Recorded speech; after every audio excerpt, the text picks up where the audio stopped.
मेरे प्यारे बच्चों, कैसे हो? उम्मीद है आप लोग मजे से होंगे। तो पिछले वीडियो में हम लोगों ने देखा था कि किस तरह से समाजवादी व्यवस्था में जो है कि अपना पैर पसारना शुरू किया। पहले यूटोपियन समाजवादियों ने और उसके बाद कार्ल मार्क्स ने समाजवाद को बहुत व्यापक स्तर पर प्रभावित किया और इस प्रकार जो है कि समाजवादी आंदोलन को अंतर्राष्ट्रीय स्तर पर एक मजबूत आधार मिल गया।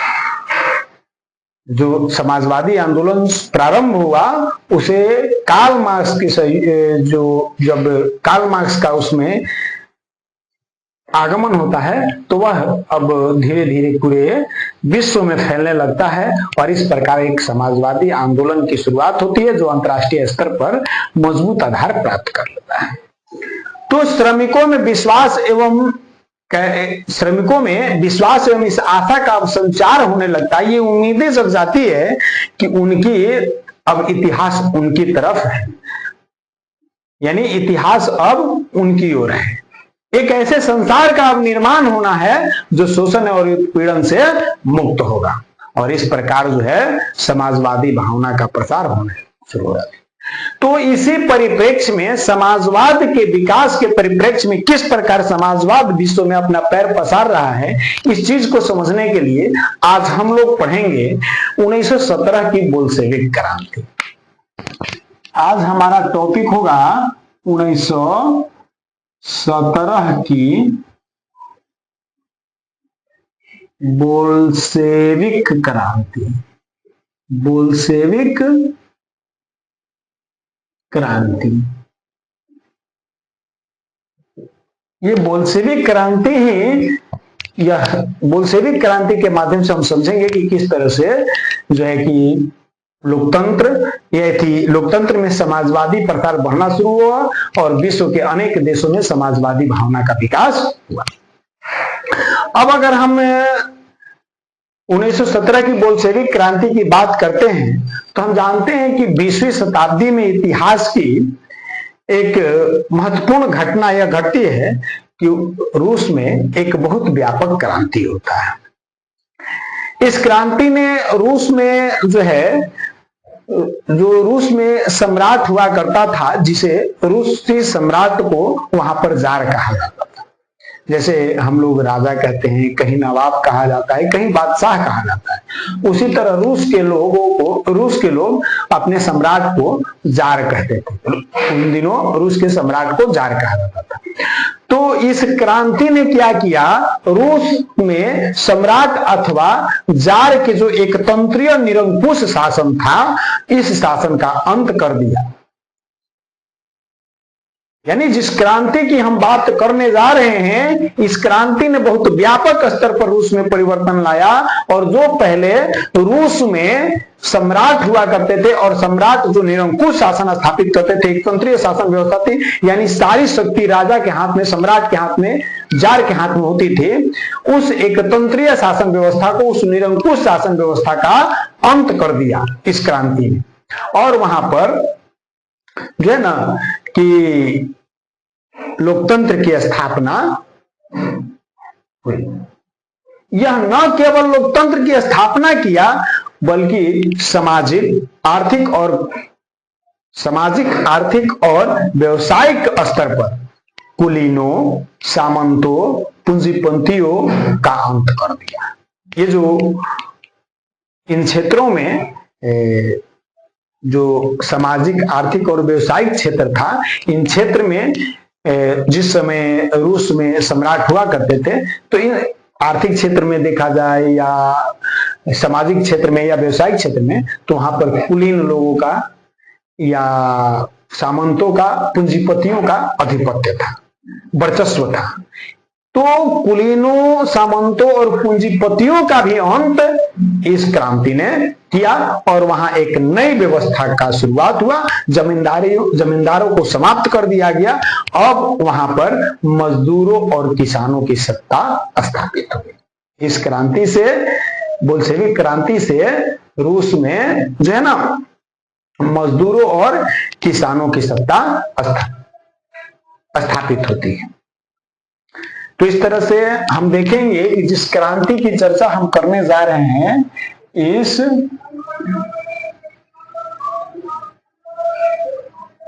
क्रांति ने, जो रूस में यह क्रांति हुई थी, इस क्रांति ने सम्राट, जिसको हम लोग जार कहते हैं, जार के एक तंत्रीय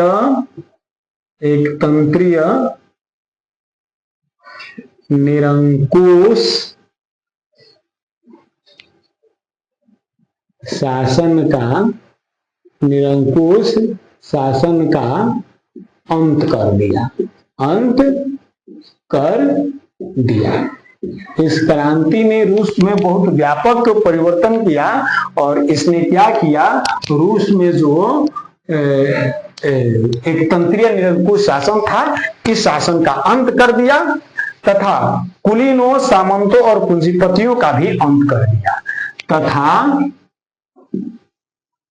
कुलीनों, सामंतों और पूंजीपतियों का अंत कर दिया,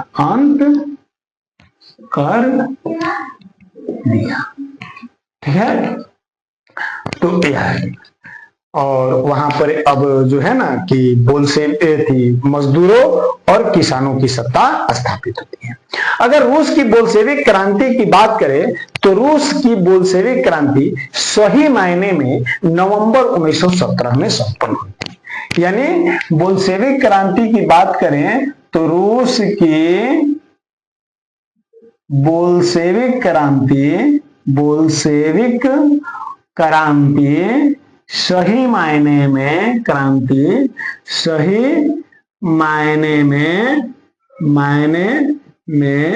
नवंबर 1917 में संपन्न हुई थी।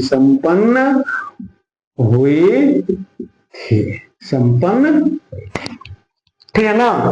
रूस की जो बोल्शेविक क्रांति हुई थी वह नवंबर 1917 में संपन्न हुई थी।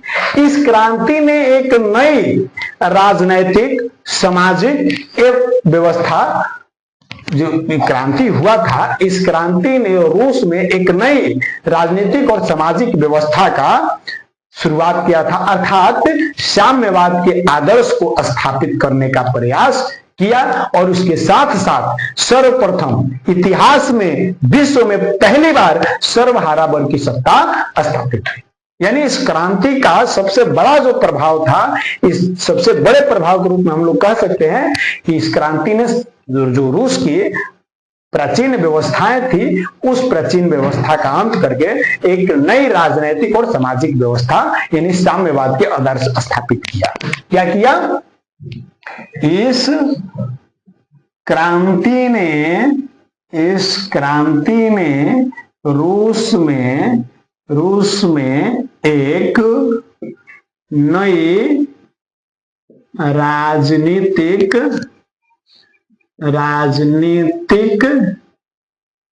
एवं सामाजिक व्यवस्था, साम्यवाद, जो नई राजनीतिक सामाजिक व्यवस्था क्या थी? साम्यवाद के आदर्शों को स्थापित किया। क्या किया? इस क्रांति का व्यापक प्रभाव रूस में यह देखने को मिला कि जो वहां पर पुरातन पंथी व्यवस्थाएं थी, जो राजतंत्रात्मक शासन व्यवस्थाएं थी, उस शासन व्यवस्था का अंत किया और रूस में एक नई राजनीतिक और सामाजिक व्यवस्था जिसका नाम साम्यवाद है, उसके आदर्शों को स्थापित किया। और इतिहास में पहली बार, विश्व में पहली बार सर्वहारा वर्ग की सत्ता स्थापित हुआ। अर्थात हम लोग कह सकते हैं कि विश्व में पहली बार विश्व में सर्वप्रथम, पहली बार यानी सर्वप्रथम सर्वहारा वर्ग की सत्ता स्थापित किया। अब आप लोगों के मन में एक सवाल उठ रहा होगा कि सर्वहारा वर्ग क्या है? मजदूरों और किसानों के वर्ग को सर्वहारा वर्ग कहा जाता है। वैसे समाज जिसमें मजदूर, किसान या वंचित गरीब लोग रहते हैं, इनको सर्वहारा वर्ग कहा जाता है। समाज 3 वर्गों में विभाजित है, एक पूंजीपति वर्ग, मध्यम वर्ग और नीचे के वर्ग जो होते हैं जिसमें मजदूर, किसान तथा गरीब वंचित लोग रहते हैं, इसी को सर्वहारा वर्ग कहा जाता है। तो अब रूस में सर्वहारा वर्ग की सत्ता स्थापित होती है। तो हम लोग कहने का मतलब हुआ कि ये क्रांति बहुत व्यापक स्तर पर हुई और इस क्रांति ने रूस में बहुत व्यापक स्तर पर प्रभाव भी डाला। तो जरूर कुछ ऐसी परिस्थितियां उत्पन्न हुई होगी जिसके कारण रूस में इतनी बड़ी क्रांति को जन्म दिया। तो रूस में इस तरह के व्यापक और बड़ी क्रांति की शुरुआत के कुछ कारण जरूर हुए होंगे। उन कारणों को हम निम्न तरीके से समझ सकते हैं। अर्थात हम कहें कि इस क्रांति के निम्नलिखित कारण थे, यानी बोल्शेविक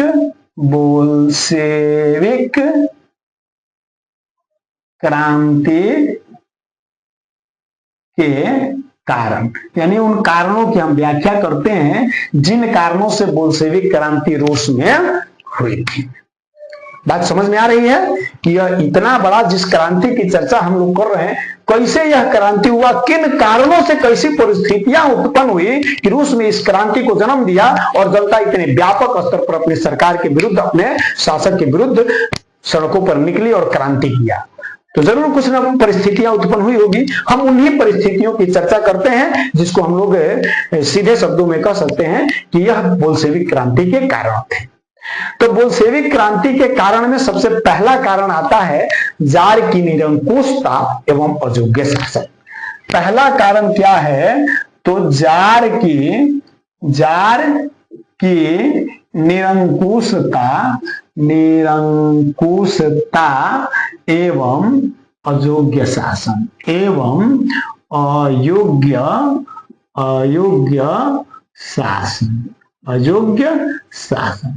जार की निरंकुशता एवं अयोग्य शासन, यह पहला कारण था।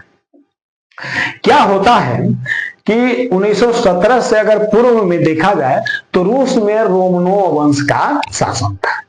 1917 से पहले रूस में रोमनोव वंश का शासन था। उस समय रूस में जो सम्राट हुआ करते थे, पहले भी मैंने बताया, तो सम्राट को जार कहा जाता था। ठीक है। और वहां पर रूस में एक कठोर राजनैतिक संरचना स्थापित थी। अगर 19वीं सदी के अंत तक देखा जाए तो 19वीं सदी के अंत तक रोम की थी, कहने का मतलब कि यूरोप की राजनैतिक संरचना में परिवर्तन आना शुरू हो गया था। हम पढ़े हैं इससे पहले यूरोपीय राष्ट्रवाद के समय हम लोगों ने पाया था यूरोप में धीरे धीरे जो है कि राजनैतिक संरचनाओं में परिवर्तन आना शुरू हो गया था और जो एक मजबूत राजतंत्रात्मक सत्ता होती थी उसके शक्ति को सीमित किया जा चुका था और धीरे धीरे लोकतंत्र अपना पैर पसार रहा था। पूरे यूरोप में यह हाल थी। तो पूरे यूरोप में जो घटनाएं घट रही थी वह रूस पर भी प्रभाव डालने वाला था। तो रूस में भी इस तरह के प्रभाव पड़ने लगे थे, रूसी जनता पर भी इसका प्रभाव पड़ना शुरू हो गया था। परंतु रूस के जो शासक थे, रूस के जो जार हुआ करते थे, वे अपने विशेषाधिकार को छोड़ने के लिए तैयार नहीं थे। रूस के शासक अपने उस विशेषाधिकार को छोड़ने के लिए तैयार नहीं थे। ऐसे में जार जो क्रांति के समय शासक था जार निकोलस द्वितीय, उसी के शासन काल में यह क्रांति हुई थी। वह राजा के दैवीय अधिकारों पर विश्वास करता था। अब राजा के दैवीय अधिकार क्या होते हैं? तो राजा के दैवीय अधिकार का तात्पर्य यह होता है कि जार निकोलस द्वितीय का मानना था कि ईश्वर ने हमें आप लोगों का शासक बना करके, राजा बना करके इस धरती पर भेजा है।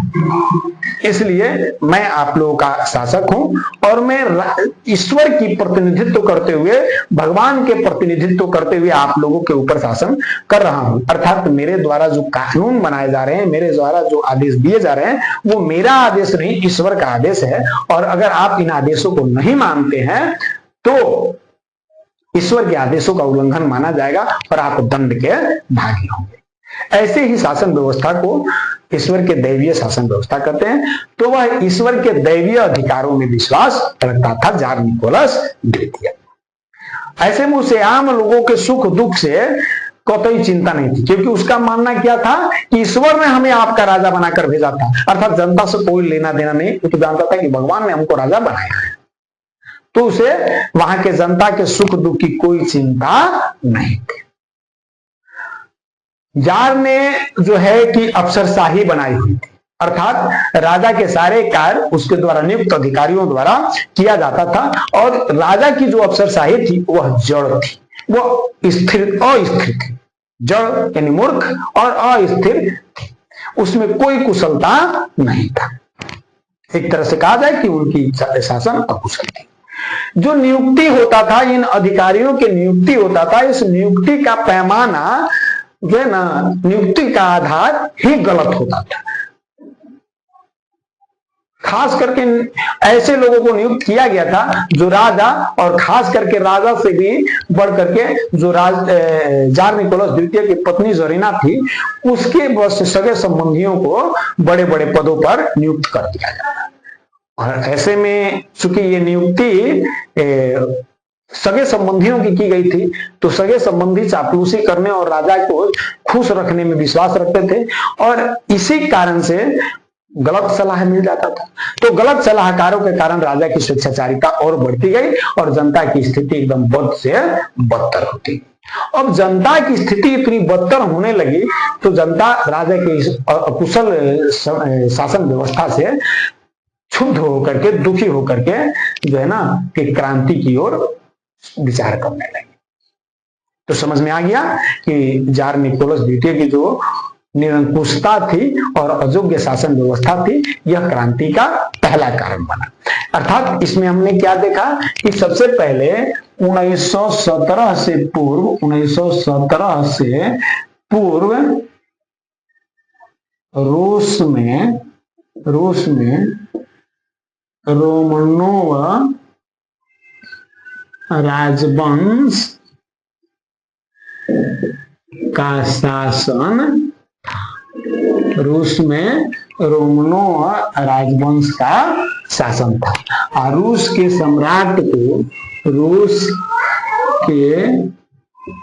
सम्राट को जार कहा जाता था। जार कहा जाता था। उस समय रूस के सम्राट को जार कहा जाता था। तो जार निकोलस द्वितीय के शासन काल में यह क्रांति हुई थी। यह क्रांति जार निकोलस द्वितीय के शासन काल में, द्वितीय के शासन काल में हुई, जो राजा के दैवीय अधिकारों में विश्वास रखता था। यहां तक बातें समझ गए हम लोग कि राजा जो था ईश्वर के राजा के दैवीय अधिकारों में जार निकोलस द्वितीय विश्वास रखता था।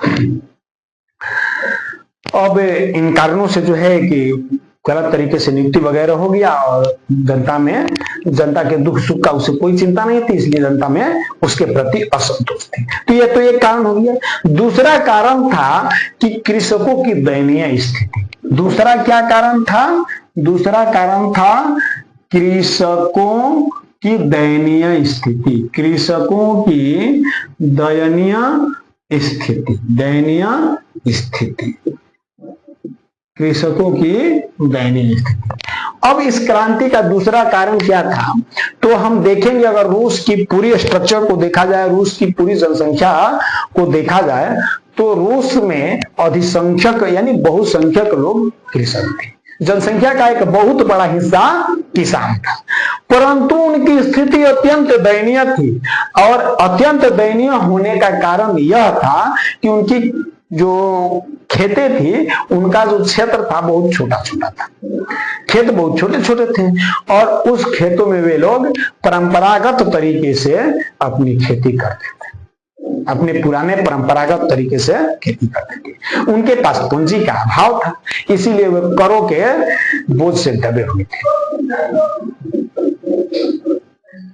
किसानों का खेत छोटा था, तो वे वैज्ञानिक तरीके से, अच्छे तरीके से खेती कर नहीं पाते थे। तो जो पुराने परंपरागत तरीके से खेती करते थे, इसलिए उस पर उपज अधिक नहीं हो पाता था। उधर राजा का कर बहुत अधिक था, तो कर देने में असमर्थ हो जाते थे, इसीलिए करों का बोझ बढ़ता रहता था उन पर, जो है कि कर्ज भी बढ़ जाता था। तो कर्ज में और उत्पादन कम होने के कारण, पूंजी कम होने के कारण किसानों में जो है एकदम किसान की स्थिति दिन प्रतिदिन बदतर होती चली जा रही थी। ऐसे में किसानों के पास क्रांति के सिवा कोई दूसरा उपाय नहीं था। यहां तक कि जार अलेक्जेंडर द्वितीय जो था, तो जार अलेक्जेंडर द्वितीय ने 1861 ईस्वी में कृषि दासता को समाप्त किया, लेकिन इससे भी किसानों के स्थिति में कोई सुधार नहीं हुआ। तो इसमें हम लोगों ने क्या देखा कि 1861 ईस्वी में अलेक्जेंडर द्वितीय ने कृषि दासता को समाप्त किया, कृषि दासता को समाप्त किया। लेकिन इसके बावजूद भी रूस के किसानों की दयनीय स्थिति में कोई परिवर्तन नहीं आया। तो इनके पास भी क्रांति के सिवा कोई दूसरा उपाय नहीं बचा। तीसरा कारण था, इसके बाद तीसरा कारण था मजदूरों की दयनीय स्थिति, मजदूरों की दयनीय स्थिति। अब दयनीय स्थिति, रूस के किसान की तो स्थिति बदतर है थी, मजदूरों की स्थिति भी बहुत अधिक बदतर थी।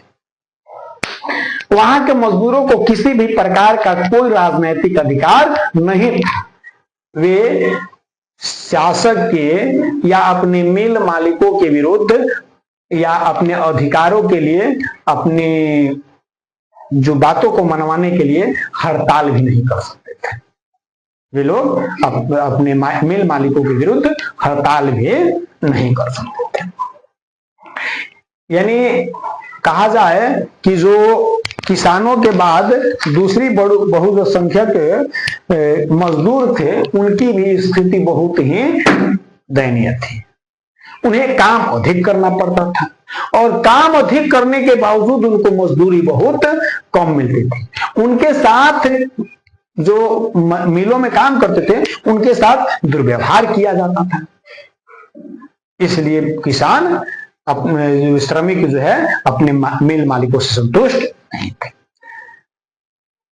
किसानों की इस दयनीय स्थिति का सही आकलन, खास करके रूस के इस किसानों की दुर्दशा का सही आकलन इसी से लगाया जा सकता है कि कार्ल मार्क्स के वह शब्द जो मजदूरों के बारे में उन्होंने कहा था कि मजदूरों के पास सिवाय अपनी बेड़ियों को खोने के लिए कुछ भी नहीं है, एकदम सटीक बैठता है। रूस के मजदूरों पर कार्ल मार्क्स का यह कथन एकदम सटीक बैठता है कि मजदूरों के पास खोने के लिए अपनी बेड़ियों के सिवा और कुछ नहीं है। यानी कहा जाए तो रूस में मजदूरों को कोई भी राजनैतिक अधिकार नहीं थे, राजनैतिक अधिकार नहीं थे। वे हड़ताल भी नहीं कर सकते थे, वे हड़ताल भी नहीं कर सकते थे, वे हड़ताल भी नहीं कर सकते थे। यहां हमने अभी जिक्र किया कार्ल मार्क्स के कथन। कार्ल मार्क्स का कथन क्या था? मजदूरों को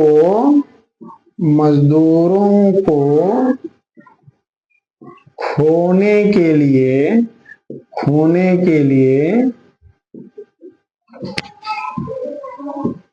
बेड़ियों के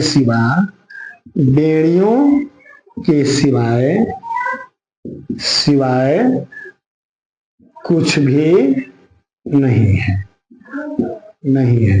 यह रूस के मजदूरों का एकदम सटीक उदाहरण प्रस्तुत करता है।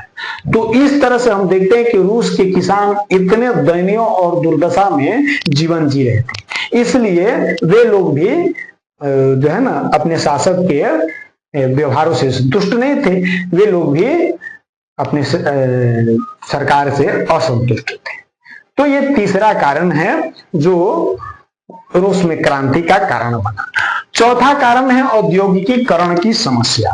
चौथा कारण है औद्योगिकीकरण की समस्या। ये चौथा कारण है इस क्रांति की। चौथा कारण क्या है? औद्योगिकीकरण की समस्या। अगर हम बात करें रूस में उद्योग धंधा की, तो यहाँ कुछ जो उद्योग धंधा था वह यूरोप के अन्य देशों के औद्योगिक व्यवस्था से, यानी पूरी पश्चिमी पूंजीवादी औद्योगिक व्यवस्था से एकदम भिन्न थी। पूरे यूरोप की जो पश्चिमी पूंजीवादी देश थे जहां औद्योगिकीकरण चल रहा था, उससे बिल्कुल भिन्न था रूस का। ऐसा इसलिए कि रूस के कुछ ही क्षेत्रों में सारे महत्वपूर्ण उद्योग का केंद्र था। अब जिन क्षेत्रों में मान लीजिए उद्योग धंधा का केंद्र नहीं, उन क्षेत्रों में तो लोगों को मान लीजिए रोजगार मिल जा रहा है, लेकिन जिन सुदूर क्षेत्रों में रोजगार है ही नहीं, वहां के लोगों को रोजगार नहीं मिलता, तो बेरोजगारी बहुत बड़ी संख्या में दिखाई देने लगी। तो सबसे पहली समस्या तो वहां के औद्योगिकीकरण में यह थी कि जितने भी उद्योग धंधा, महत्वपूर्ण उद्योग धंधा थे, वह कुछ ही क्षेत्रों में संकेंद्रित हो गए थे। दूसरा, वहां राष्ट्रीय पूंजी का अभाव था। अब राष्ट्रीय पूंजी के अभाव होने के कारण पूंजीपतियों को विदेशी पूंजी का निवेश करना पड़ता था, और जब विदेशी पूंजी निवेश होता था तो अब विदेश के लोग, आप ही सोचो कि जब विदेश के लोग आपको यहाँ पूंजी निवेश करेंगे तो उनके पूंजी निवेश का मूल उद्देश्य होगा अधिक से अधिक लाभ कमाना। आपके देश की जनता से उसको कोई लेना देना नहीं है। तो विदेशी पूंजीपति जो है आर्थिक शोषण को बढ़ावा देने लगे, और इस तरह से चारों ओर रूस में असंतोष की भावना बढ़ गई। तो इस तरह से हमने देखा कि रूसी क्रांति के लिए एक पृष्ठभूमि तैयार करने में औद्योगिकीकरण की समस्या भी उत्पन्न हो जाती है। औद्योगिक समस्या क्या थी कि यहाँ कुछ ही क्षेत्रों में सभी प्रमुख उद्योगों का सकेंद्रण था तथा राष्ट्रीय पूंजी का अभाव था। राष्ट्रीय पूंजी का अभाव था। ये जो थी, और विदेशी पूंजीपति जो थे, विदेशी पूंजीपति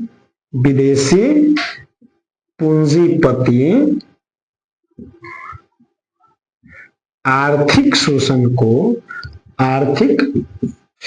को बढ़ावा दे रहे थे। बढ़ावा दे रहे थे। तो यह कारण भी चारों तरफ असंतोष की भावना उत्पन्न हुई और क्रांति के सिवा कोई दूसरा उपाय नहीं दिखाई दिया। तो इस तरह से रूसी क्रांति यानी बोल्शेविक क्रांति के कारणों में यह चौथा कारण महत्वपूर्ण रूप से उत्तरदायी था। इसके बाद आगे पांचवी जो कारण थी वह रूसीकरण की नीति थी। क्या थी? रूसीकरण की नीति।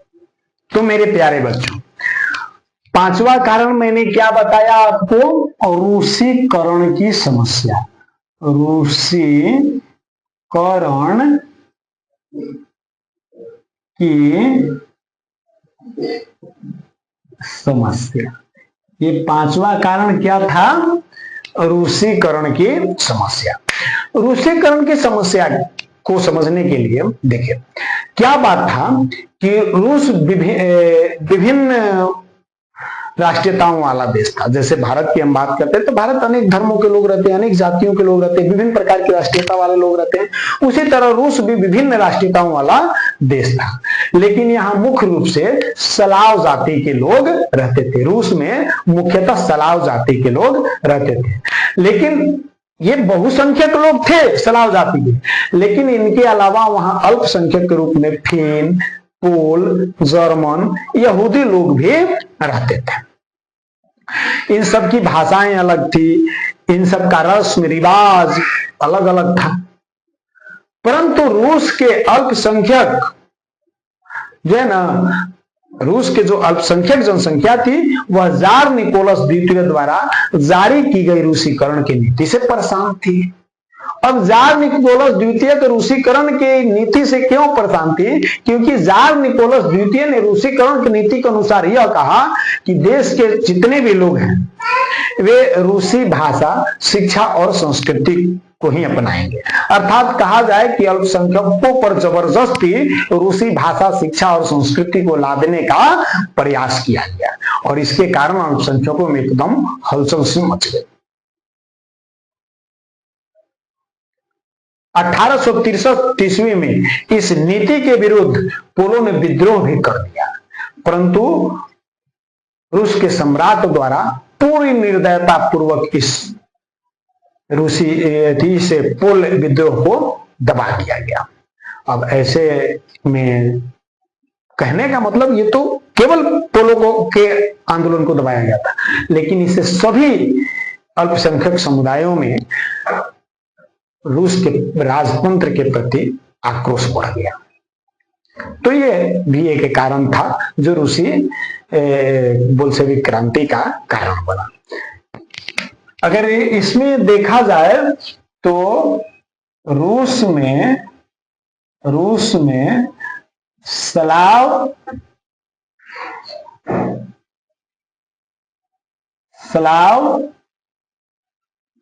जाति के लोग मुख्य रूप से थे, यानी कि बहुसंख्यक ये थे। लेकिन रूस में फिन, पोल, रूस में स्लाव जाति तो बहुसंख्यक थे, लेकिन इसके अलावा भी वहां पर कुछ फिन, पोल, जर्मन और यहूदी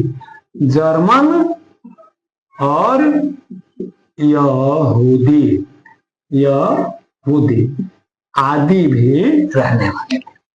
अब इनके ऊपर राजा के द्वारा जो है जबरदस्ती रूसीकरण की नीति लागू किया गया, यानी आपको रूसी भाषा में बोलना है, रूसी संस्कृति को मानना है, रूसी रस्म रिवाजों को मानना है, रूसी संस्कृतियों को मानना है। और इस कारण से इन अल्पसंख्यकों में हलचल मच गई और परिणाम यह हुआ कि 1863 ईस्वी में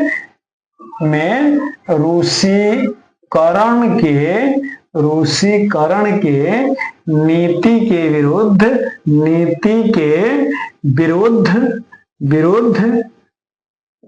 पोलो ने विद्रोह कर दिया।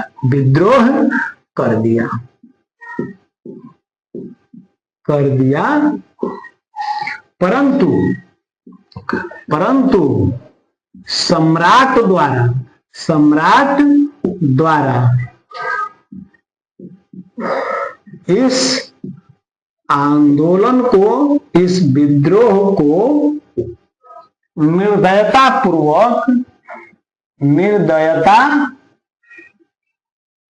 पूर्वक दबा दिया गया और इससे जो है ना रूसी जनता में आक्रोश की भावना बढ़ गई और रूस के सम्राट के विरुद्ध जो है उन लोगों में असंतोष की भावना उत्पन्न हो गई। इसके अलावा रूसी बोल्शेविक क्रांति में कुछ विदेशी घटनाओं का भी प्रभाव रहा। तो हम लोग इन विदेशी घटनाओं की चर्चा कर लेते हैं, यानी छठवां कारण के रूप में कहेंगे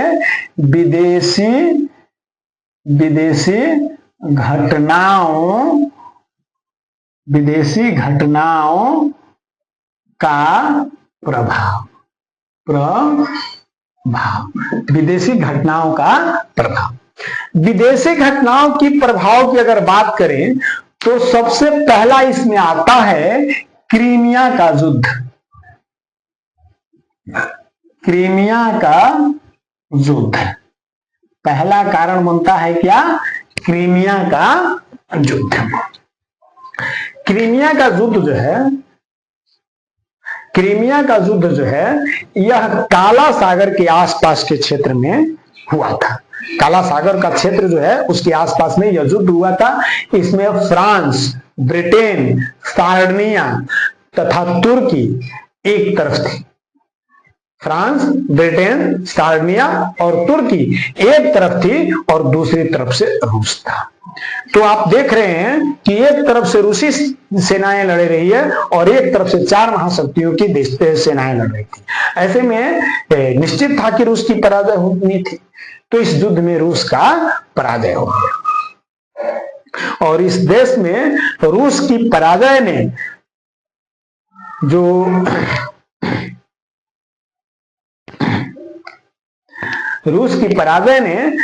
एक जो कहा जाए कि सुधार का जो युग शुरू हुआ था उसका अंत कर दिया। रूस में जो सुधार के युग की शुरुआत हुई थी इस युग का अंत कर दिया। इसके बाद अगर देखा जाए तो दूसरा था क्रीमिया का युद्ध कहां लड़ा गया था? तो काला सागर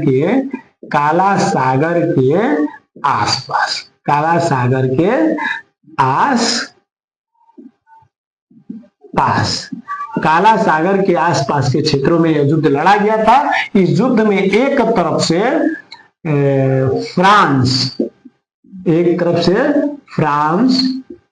ब्रिटेन, सार्डिनिया और तुर्की था।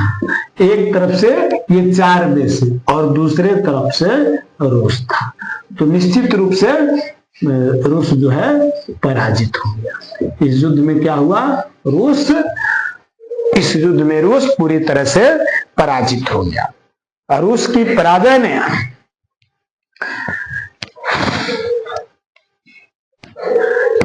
पराजय ने सुधारों के युग का अंत कर दिया। इसके बाद क्या होता है? दूसरा रूस जापान युद्ध।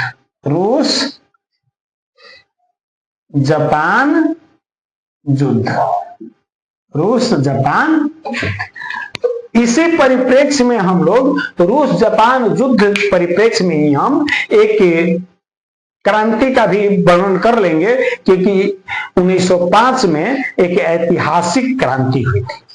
रूस में एक प्रथम क्रांति, बोल्शेविक क्रांति से पूर्व की क्रांति, पहली क्रांति हो गई। क्या हुआ कि 1904-05 में रूस और जापान के विरुद्ध बहुत जो है कि युद्ध, बहुत व्यापक युद्ध हुआ।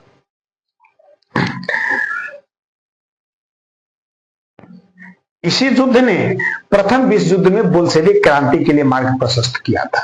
हुआ क्या? इस रूस जापान युद्ध की अगर हम बात करें तो इस रूस जापान युद्ध में एशिया के एक छोटा सा देश जापान था और इधर से रूस था, और इन दोनों देशों में युद्ध हुआ। और 1905 ईस्वी में 1905 ईस्वी में रूस की पराजय हो गई। क्या हुआ? रूस की पराजय हो गई, अर्थात रूस हार गया। और सबसे बड़ी बात यह है कि रूस एक यूरोपीय महाशक्ति था और जापान एशिया महादेश का एक छोटा सा देश था, और उस समय पूरे विश्व में यूरोपीय महाशक्ति का दंभ था। और जब रूस इस युद्ध में एक एशिया के छोटे से देश से आ जाता है, उस समय अफ्रीका और एशिया के देशों को बहुत तुच्छ समझा जाता था और यूरोपीय लोग अपने को श्रेष्ठ समझते थे। अब तक जितना भी असफलताएं रूस में मिली थी, उसको जार ने किसी तरह से जनता के सामने लाने से बचा लिया था, अपनी सारी विफलताओं को छुपाने में सफल हो गया था। परंतु जब ही रूस जो है जापान से पराजित होता है, इसको छुपाने में, सुदूर पूर्व के देशों से हार को छुपाने में शासक यानी जार सफल नहीं हो सकते थे। होता क्या है कि जब इस युद्ध से पराजित होकर के सेनाएं फटे हाल अपने देश में लौटती है, तो सारा देश यह देख करके स्तब्ध रह जाता है। रूस की सेनाओं की इस पराजय को, उनके इस दुर्दशा को देख करके वहां की जनता एकदम क्षुब्ध हो जाती है। और इस तरह से कहा जाए कि रूस के जो महानता का भ्रम था, जनता में जो इस बात का दंभ डाला गया था कि रूस दुनिया का एक महान देश है, यह महानता का दंभ टूट चुका था। क्योंकि रूस अगर किसी यूरोपीय महाशक्ति से हारता तो वो बड़ी बात नहीं थी, वह एशिया के एक छोटे से देश से हारा था। और यही कारण है कि इस पराजय के कारण 1905 ईस्वी में ही रूस में एक क्रांति हो गई। क्या हुआ कि 9 जनवरी 1904 को 9 जनवरी 1905 को, 4 हमने कर दिया, माफ कीजिएगा, 9 जनवरी 1905 को लोगों का समूह रोटी दो का नारा के साथ सड़कों पर प्रदर्शन करते हुए सेंट पीटर्सबर्ग स्थित राजा के महल की ओर जाने लगा। यह एक व्यापक आंदोलन हो गया और इस आंदोलन में जनता राजा से कुछ बड़ी मांग नहीं कर रही थी, वह रोटी दो का नारा लगा रही थी, अर्थात ये भोजन के बेरोजगारी की समस्या को उठा रहे थे। तो 9 जनवरी 1905 को जो है ना कि जनता, लोगों का समूह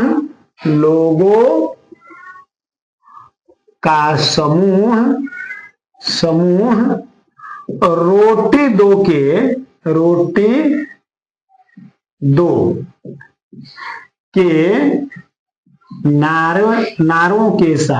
नारों के साथ सेंट पीटर्सबर्ग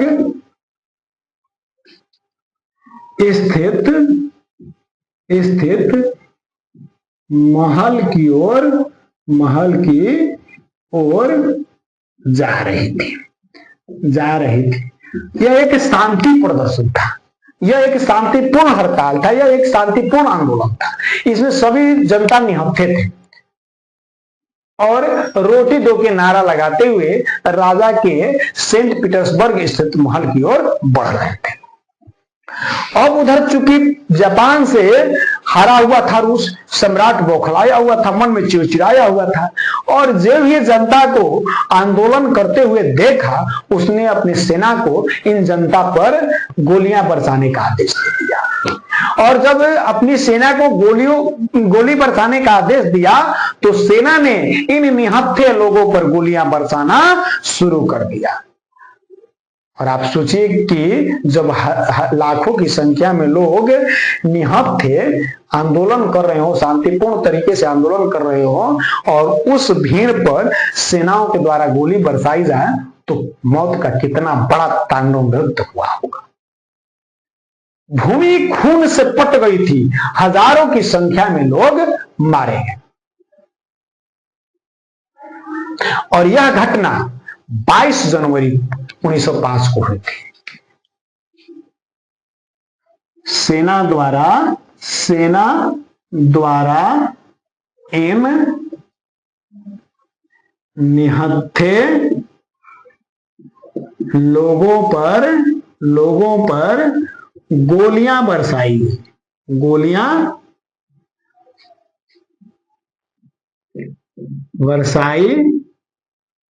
गई, जिसमें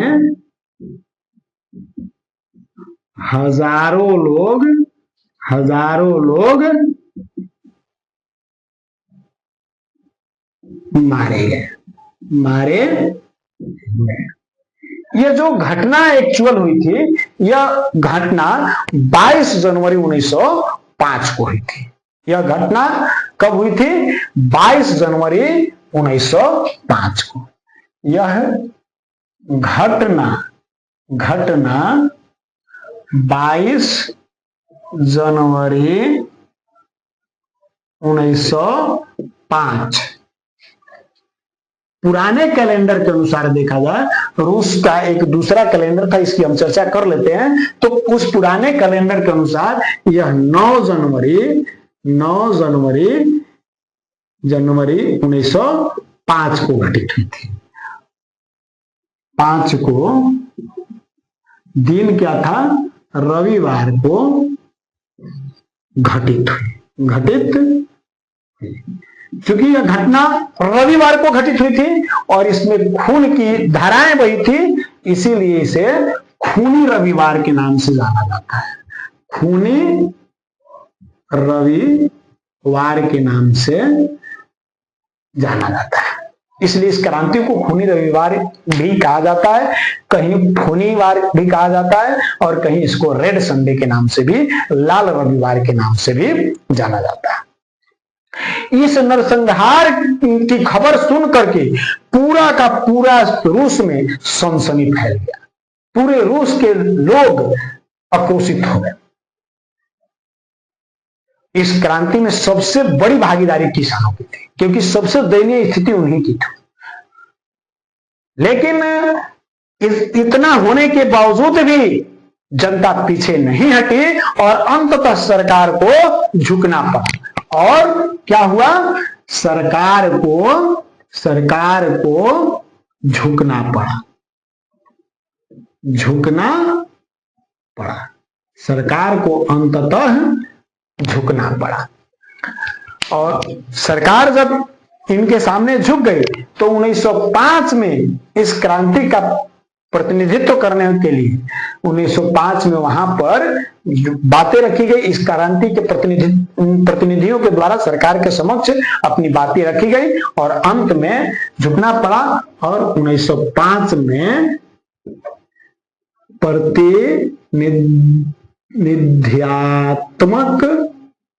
प्रतिनिध्यात्मक संस्था ड्यूमा,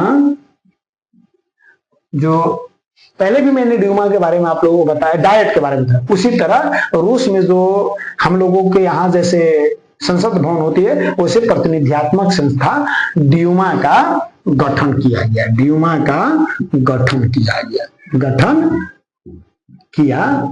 गया।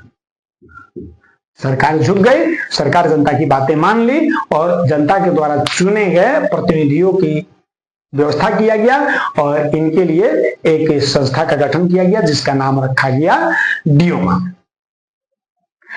लेकिन इतना ही नहीं हुआ।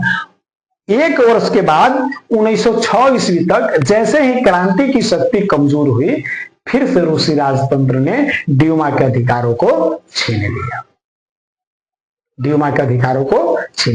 इस तरह से हम कह सकते हैं कि 1905 की क्रांति एक तरह से विफल रही, परंतु यह पूरी तरह से समाप्त नहीं हुई। विफलताएं भले हाथ लगा क्रांतिकारियों की, लेकिन उन्होंने शांति से नहीं बैठा और यह क्रांति दबी नहीं, भीतर ही भीतर सुलगती रही, जो आगे चल करके 1917 के बोल्शेविक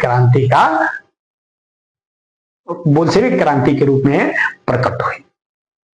तो ये कारण थे रूसी क्रांति के, बोल्शेविक क्रांति। इसके बाद अगर अगला कारण हम देखें तो हो जाएगा, अगले कारण के रूप में हम लोग रूस में मार्क्सवाद का प्रभाव तथा बुद्धिजीवियों के योगदान को देख सकते हैं।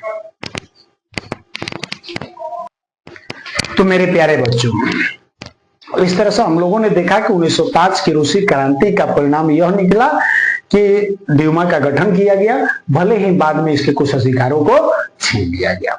सातवां कारण है रूस में मार्क्सवाद का प्रभाव। रूस में मार्क्सवाद का प्रभाव, जो कार्ल मार्क्स थे उनका प्रभाव, उनके विचारों का प्रभाव तथा बुद्धिजीवियों का योगदान, तथा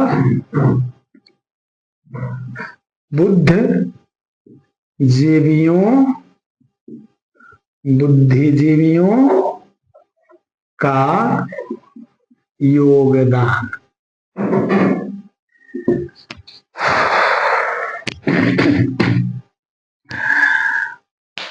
कहने का तात्पर्य है कि रूस की क्रांति जो थी वह पूर्व की एक, रूस की क्रांति से पहले अगर हम रूस की पूरी परिस्थितियों को समझें तो उसमें एक वैचारिक क्रांति भी देखी जा सकती है, जिसमें वहां के बुद्धिजीवियों और चिंतकों का बड़ा योगदान रहा है।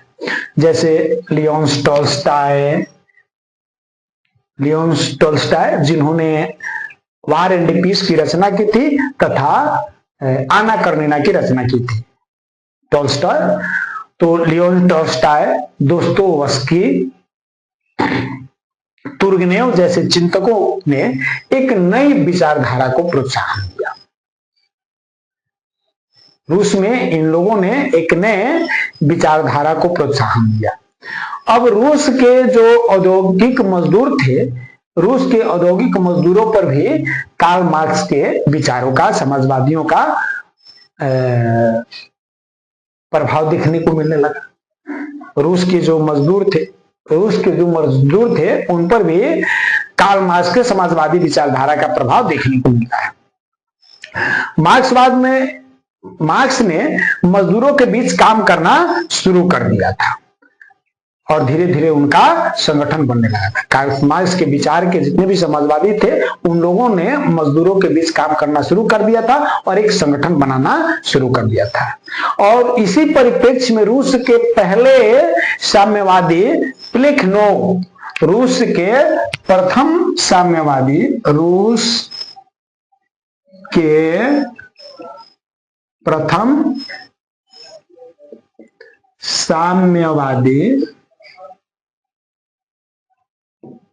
प्लेखनोव, रूस के प्रथम साम्यवादी प्लेखनोव था। तो उसने क्या किया कि रशियन सोशल डेमोक्रेटिक पार्टी की स्थापना किया। जो रूस के पहले साम्यवादी थे, इन्होंने वहां पर रूस में एक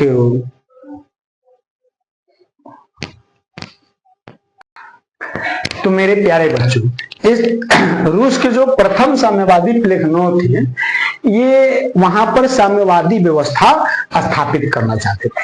जारशाही जो व्यवस्था थी, जो सम्राट होते थे, इस व्यवस्था को, इस निरंकुश व्यवस्था को वहां समाप्त करके और साम्यवादी व्यवस्था की स्थापना करना चाहते थे। इसके लिए उन्होंने क्या किया था, प्लेखनोव ने 1898 ईस्वी में रशियन वहां इन्होंने एक पार्टी का गठन किया जिसका नाम था Russian social democratic party. Russian social democratic party. का गठन किया। लखनऊ। यह साम्यवादी दल के पूर्ववर्ती पार्टी के रूप में माना जाता है। किसी को साम्यवादी दल का पूर्ववर्ती दल माना जाता है। परंतु हुआ क्या कि बहुत जल्दी, चूंकि 1898 में इस पार्टी का गठन हुआ और 4-5 वर्षों के बाद 1903 ईस्वी में साधन एवं अनुशासन के मुद्दे पर पार्टी में फूट पड़ गई। क्या हुआ कि 1903 ईस्वी में साधन एवं अनुशासन के मुद्दे पर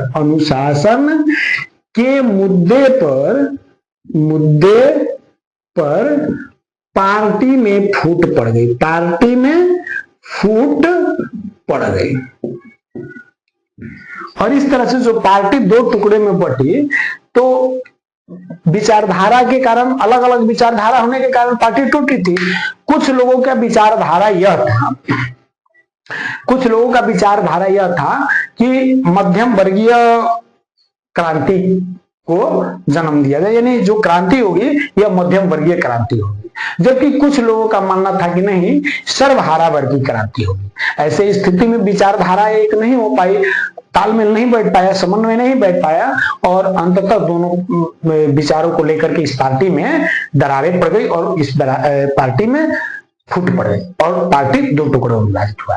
तो दो टुकड़ों में विभाजित हुआ तो एक पक्ष यानी सर्वहारा पक्ष की बात करने वाले लोगों की संख्या ज्यादा थी और मध्यम वर्गीय क्रांति के पक्षधर लोगों की संख्या कम थी।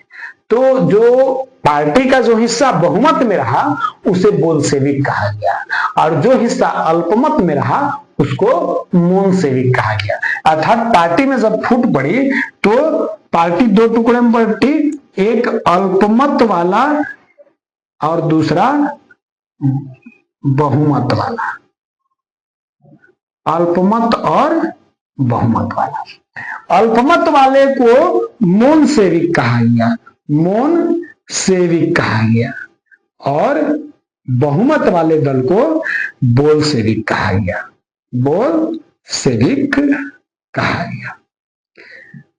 जो मोनसेविक थे वे मध्यम वर्गीय क्रांति के पक्षधर थे। ये मध्यम वर्गीय क्रांति के पक्षधर थे, जबकि बोल्शेविक जो थे ये सर्वहारा वर्ग के क्रांति के पक्षधर थे। तो इस तरह से जो है ना कि अब तो आप लोगों को ये बातें समझ में आई होगी कि जिस क्रांति को हम लोग बार बार बोल्शेविक क्रांति कह रहे हैं उसका नाम बोल्शेविक क्रांति क्यों पड़ा था, क्योंकि इसी बहुमत वाले दल के द्वारा, बोल्शेविक दल के द्वारा ये क्रांति की गई थी, इसलिए इसको बोल्शेविक क्रांति कहा गया। लेकिन अभी हम लोग क्रांति तक नहीं पहुंचे, अभी तो क्रांति के कारण ही पढ़ रहे हैं। इसके बाद क्या हुआ कि 1901 ईस्वी में एक और घटना घटती है। 1901 ईस्वी में सोशलिस्ट रिवॉल्यूशनरी पार्टी का गठन रूस में किया जाता है। रूस में एक और पार्टी का गठन होता है, सोशलिस्ट रिवॉल्यूशनरी पार्टी। 1901 में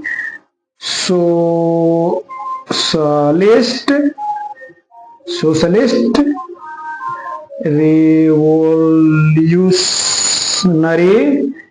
रिवॉल्यूशनरी पार्टी का गठन किया जाता है, हुआ। ये 1901 ईस्वी में हुआ था, सोशलिस्ट रिवॉल्यूशनरी पार्टी का गठन हुआ था। ये पार्टी हमेशा किसानों की मांगों को उठाती रहती थी। मैंने कहा जाए कि ये पार्टी मुख्य रूप से किसानों के लिए गठित किया गया था।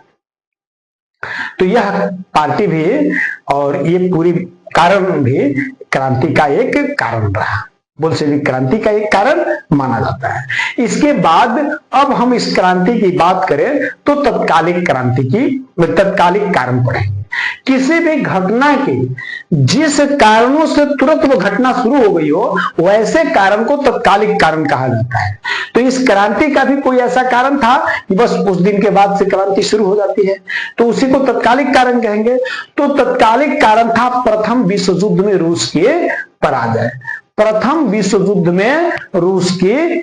तो मेरे प्यारे बच्चों, अब क्या होता है, जो अंतिम तत्कालिक कारण की हम बात कर रहे हैं, कहेंगे तत्कालिक कारण। और तत्कालिक कारण में क्या पढ़ेंगे, प्रथम विश्व युद्ध में, प्रथम विश्व युद्ध में रूस की पराजय, रूस की पराजय। प्रथम विश्व युद्ध में रूस की पराजय। अगर प्रथम विश्व युद्ध की बात किया जाए तो प्रथम विश्व युद्ध सन 1914 से लेकर के 1918 ईस्वी तक लड़ा गया था और इस युद्ध में रूस भी मित्र राष्ट्रों की तरफ से भाग ले रहा था। मित्र राष्ट्र रूस, फ्रांस और ब्रिटेन को मिलाकर के जो संगठन बनी हुई थी, इसे मित्र राष्ट्र के नाम से जाना जाता था। तो रूस भी मित्र राष्ट्र की ओर से इस युद्ध में शामिल था। अगर इस युद्ध में शामिल होने के कारण की बात करें कि इस युद्ध में रूस ने शामिल क्यों हुआ था, तो जार केवल इस युद्ध में शामिल इसलिए हुआ था ताकि जनता आंतरिक कारणों को भुला करके और बाहरी मामलों में उलझ जाएगी। क्योंकि जैसे अभी आप देख रहे हैं हमारे देश में युद्ध का माहौल बना हुआ है। कई बार जो है कि सुनने को आ रहा है कि हमारे देश के सैनिकों ने ऑपरेशन सिंदूर किया। ये सारी चीजें जो माहौल बना हुआ है, इससे हम लोग इस समय भारत के अंदर के सारे मुद्दों को छोड़ चुके हैं और हर किसी का ध्यान केवल इस युद्ध पर लगा हुआ है। तो युद्ध के समय यही होता है कि लोग देश के अंदर के आर्थिक मामलों को भुला करके, देश के अंदर के समस्याओं को भूल करके और विदेशी मामलों में उलझ जाते हैं। तो यही सोच करके इसी रणनीति से इस युद्ध में रूस शामिल हो गया था। परंतु जार का सोचा हुआ बात उल्टा पड़ गया, क्योंकि इस युद्ध में रूस की सेनाएं चारों तरफ से हारने लगी, क्योंकि न तो उसके पास अच्छे हथियार थे और न ही सेनाओं के पास पर्याप्त भोजन थे। और ऐसी स्थिति में उनके पास युद्ध में विजय प्राप्त करने का कोई उपाय नहीं था और चारों तरफ से रूस की सेनाएं पराजित होने लगी। और इसी बीच में क्या होता है कि जब रूस की सेनाएं पराजित होने लगी तो जार निकोलस द्वितीय ने सेना के कमान अपने हाथ में ले लिया। क्या किया? जार निकोलस द्वितीय ने, जार निकोलस द्वितीय ने युद्ध के मध्य में, यानी युद्ध के बीच में ही मध्य में सेना का कमान अपने हाथों में ले लिया, अपने हाथों में ले लिया। और जब वह सेना का कमान अपने हाथों में लिया तो इधर राजगद्दी खाली हो गई, राज दरबार खाली हो गया। और राज दरबार के खाली होने से, अर्थात जार निकोलस द्वितीय की उपस्थिति के कारण, उसकी पत्नी जरीना और तथाकथित उसके गुरु रासपुटिन को षड्यंत्र करने का मौका मिल गया। षड्यंत्र करने का मौका मिल गया। इससे क्या हुआ, जो राजतंत्र की और राजसत्ता की प्रतिष्ठा गिर गई। लोगों में राजा की प्रतिष्ठा गिर गई, राजतंत्र की प्रतिष्ठा गिर गया। और राजा की प्रतिष्ठा गिरने से क्या हुआ कि वहां एक बहुत व्यापक क्रांति हो गई। लोग अब राजा के प्रति निष्ठावान नहीं रहे, क्योंकि जार निकोलस द्वितीय गद्दी छोड़ चुका था और गद्दी संभाल के रहा था उसकी पत्नी जरीना और उसके तथाकथित गुरु रासपुटिन। और ऐसे में जनता के सामने उन लोगों की जो प्रतिष्ठा गिर जाने से अब कोई आदर, कोई श्रद्धा, कोई डर नहीं रहा और जनता ने क्रांति कर दी है, जिसे हम लोग मार्च की क्रांति के नाम से जानते हैं। यह भी एक बोल्शेविक क्रांति नहीं है, यह बोल्शेविक क्रांति से पूर्व की क्रांति है, जिसको हम लोग मार्च की क्रांति कहते हैं। तो अब हम लोग क्या पढ़ेंगे, मार्च की क्रांति तथा निरंकुश निरंकुश शासन का अंत, शासन का अंत, निरंकुश शासन का अंत। होता क्या है, इस बीच क्या घटना होती है कि 7 मार्च 1917 ईस्वी को, अगर पुराने रूसी कैलेंडर के अनुसार देखा जाए तो 22 फरवरी 1917 ईस्वी को। अब आप सोच रहे होंगे कि यह कैसे हुआ।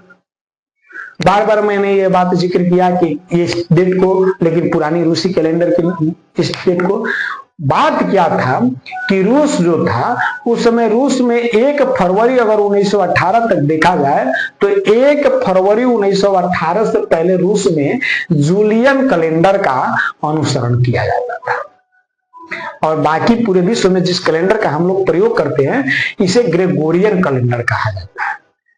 तो रूस में जूलियन कैलेंडर चलता था, पूरे विश्व में ग्रेगोरियन कैलेंडर चलता था। आज हम जिन कैलेंडरों का प्रयोग करते हैं ये ग्रेगोरियन कैलेंडर है। तो जो जूलियन कैलेंडर है वह है ग्रेगोरियन कैलेंडर से 13 दिन पीछे चलता है। बात समझ में आ गई। तो यही कारण है कि जो घटनाएं घट रही थी उसमें 13 दिन का डिफरेंस रहता था। तो 7 मार्च और 22 फरवरी के बीच में आप देखेंगे कि 13 दिन का अंतर है कि नहीं है। तो 7 मार्च 1917 ईस्वी को क्या होता है कि लेनिन थी रूस की जनता पेट्रोग्राद, जिसको पुराने समय में लेनिनग्राद के नाम से जाना जाता था, सड़कों पर उतर गई। जितने भी किसान और मजदूर थे उन लोगों ने सड़क पर उतार गए और सड़क पर एक जुलूस निकाला। इस जुलूस में देखा जाए तो बहुत सारे महिला एवं बच्चे थे। रोटी दो के नारा लगाया गया। इन लोगों के द्वारा रोटी दो के नारे लगाए गए। इस जुलूस में महिलाओं बच्चों की ज्यादा अधिक संख्या थी, और सबसे जो बड़ी चीज देखने को मिली इसमें लाल झंडों की भरमार थी। और क्योंकि 7 मार्च को, अगले दिन 8 मार्च को कपड़े की मिलों की महिलाओं ने भी, जितने भी महिला मजदूर थी इन सब ने इस आंदोलन में हिस्सा ले लिया। यानी इन लोगों ने भी हड़ताल करते हुए इस हिस्से में शामिल हो गए और रोटी दो के नारा लगाते हुए पूरे हड़ताली लोग जो आगे बढ़ने लगे। रोटी दो के नारा लगाते हुए सभी हड़ताली लोग सड़कों पर नारा लगाने लगे। इसमें मजदूर, किसान, यही लोग तो थे। सेना की एक टुकड़ी ने भी, जब क्या हुआ कि जार निकोलस द्वितीय पिछले बार की तरह इस बार भी जार के द्वारा सेना पर गोली चलाने का आदेश। तो मेरे प्यारे बच्चों, क्या हुआ कि ये लोग नारा लगाते हुए सड़कों पर आगे बढ़ने लगे। अब जार के द्वारा सेना को इन लोगों पर गोली चलाने का आदेश दिया गया, जैसे खूनी रविवार वाली घटना में हुई थी।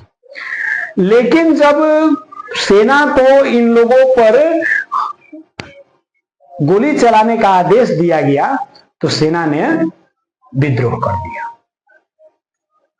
अंततः सरकार को उनसे, अर्थात जार को उनसे हथियार छीननी पड़ी। और जार की जो सबसे सेना की विश्वस्त टुकड़ी थी, जिसका नाम है प्रेओब्रेजेंस्की रेजिमेंट, उसने भी विद्रोह कर दिया। यानी क्या होता है कि 7 मार्च पुराने कैलेंडर लिख देता हूं, 22 फरवरी 1917, 7 मार्च 1917 को, 7 मार्च 1917 को पेट्रोग्राद की सड़कों पर, पेट्रोग्राद की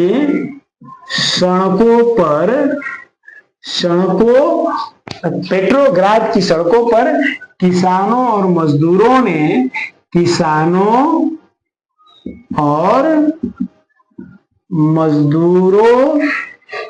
ने जुलूस निकाला। क्या किया? जुलूस निकाला। और जुलूस निकालने के बाद हम लोगों ने क्या देखा कि 8 मार्च को मिल कपड़े की मिल जो थी उसकी महिलाओं ने भी इसमें भाग ले लिया और सब लोग रोटी दो के नारा लगाते हुए आगे बढ़ने लगे। और जब सेना को इन पर गोली चलाने का आदेश दिया गया तो सेना गोली चलाने से इनकार कर दिया, उनके हथियार छीने गए। और यहां तक कि जार की सबसे विश्वस्त टुकड़ी प्रेओब्रोजेंस्की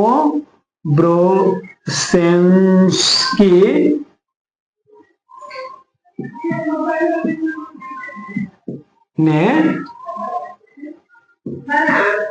विद्रोह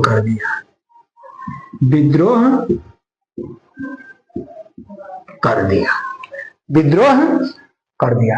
अब आप सोचिए, किसी भी सरकार की, किसी भी राजा की ताकत उसकी सेना होती है, और जब सेना ही विरोध कर दिया, अब राजा के पास कोई उपाय नहीं बचा।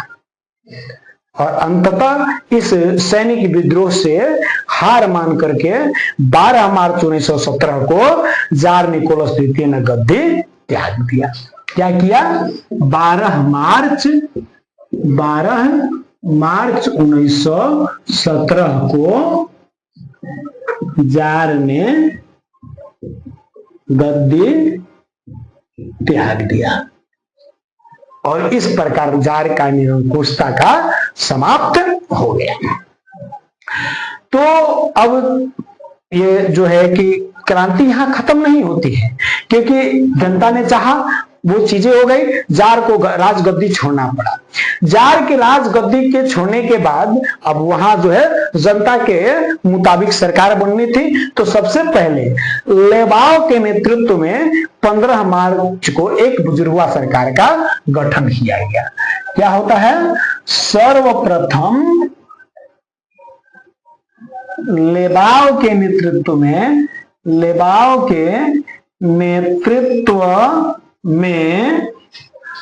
15 मार्च को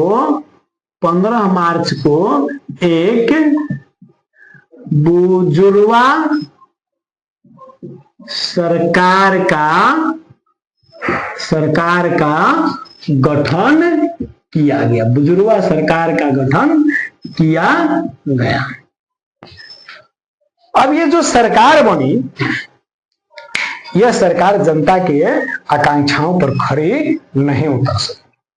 अर्थात जनता जिस उम्मीद को लगा करके, जिस आशा के साथ जार निकोलस द्वितीय पे उस निरंकुश शासन के विरुद्ध सड़कों पर उतरी थी, लड़ी थी, इतना बड़ा संघर्ष किया था, आंदोलन किया था, उनकी उन आकांक्षाओं की पूर्ति इस सरकार ने नहीं किया।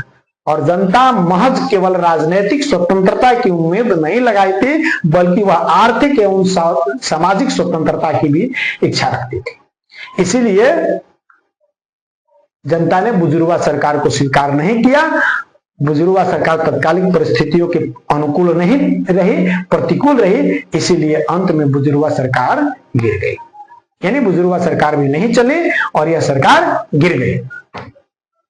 इसके बाद केरेंस्की के नेतृत्व में, बुजुर्गवा सरकार के गिरने के बाद केरेंस्की के नेतृत्व में एक सर्वहारा वर्ग की सरकार का गठन किया गया। एक में उदार समाजवादी सरकार का गठन हुआ। तो इस तरह से केरेंस्की की सरकार गठित हुई। अब यह केरेंस्की जो है एक उदार सरकार का गठन किया, समाजवादी विचारधारा वाला सरकार का गठन किया। तो उस सरकार में जो ये केरेंस्की की सरकार थी, इस सरकार ने निम्न उद्देश्यों को लेकर के सरकार का गठन किया था। पहला इस सरकार की पहला उद्देश्य था जनतांत्रिक एवं वैधानिक सरकार की स्थापना करना। जनतांत्रिक एवं वैधानिक सरकार की गठन। इस सरकार का पहला उद्देश्य था कि एक जनतांत्रिक एवं वैधानिक सरकार का गठन किया जाए, जनता के ऊपर एक अच्छे सरकार की गठन किया जाए। दूसरा इसका उद्देश्य था मित्र राष्ट्रों के सहयोग से युद्ध को चलाना। दूसरा क्या था? मित्र राष्ट्रों के सहयोग से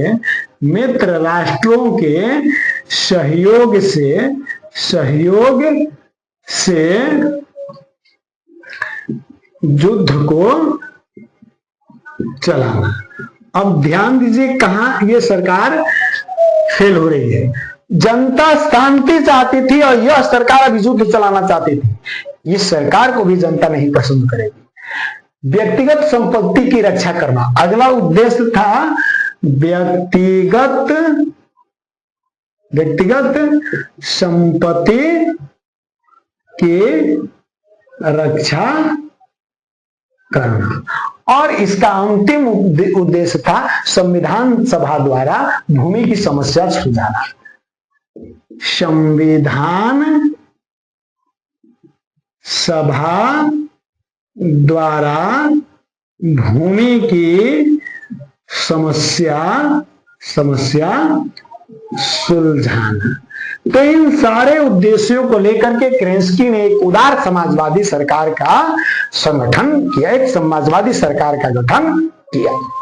वह जो है ना कि समस्त संस्थाओं में एक वैधानिक उपायों द्वारा परिवर्तन लाना चाहता था, लेकिन जनता को ये केरेंस्की सरकार भी अर्थात बोल्शेविकों द्वारा इस केरेंस्की सरकार को भी स्वीकार नहीं किया गया और अंततः इस सरकार को भी निरस्त कर दिया गया।